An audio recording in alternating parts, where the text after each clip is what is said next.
C'était un dialogue. Un dialogue entre plusieurs parts de moi. Il y avait d'abord cette part très fine, très sensible, cette voix douce qui sait avant que je comprenne. Je l'appelle l'âme. L'âme ne crie pas, elle murmure. Elle parle par sensation, par élan, par fatigue parfois. Elle sait ce qui est juste, mais elle ne force jamais. Et puis, il y a une autre voix, plus rapide, plus tendue, plus exigeante. Celle qui veut bien faire, celle qui veut être reconnue, aimée, acceptée, celle qui a appris à s'adapter pour survivre.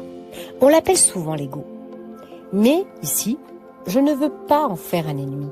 L'ego n'est pas mauvais, il est inquiet, il veut protéger, il veut éviter la douleur, il veut s'assurer que tout tient. Et entre ces deux parts, il y a quelque chose de plus stable, plus calme, ce que j'appelle l'essence. L'essence, c'est ce que tu es quand tu ne joues plus le rôle, que tu ne cherches plus à convaincre, quand tu n'as plus besoin de te défendre. C'est là que l'alignement apparaît. Quand l'ego arrête de tirer dans tous les sens, quand l'âme est enfin écoutée, et que l'essence peut simplement guider.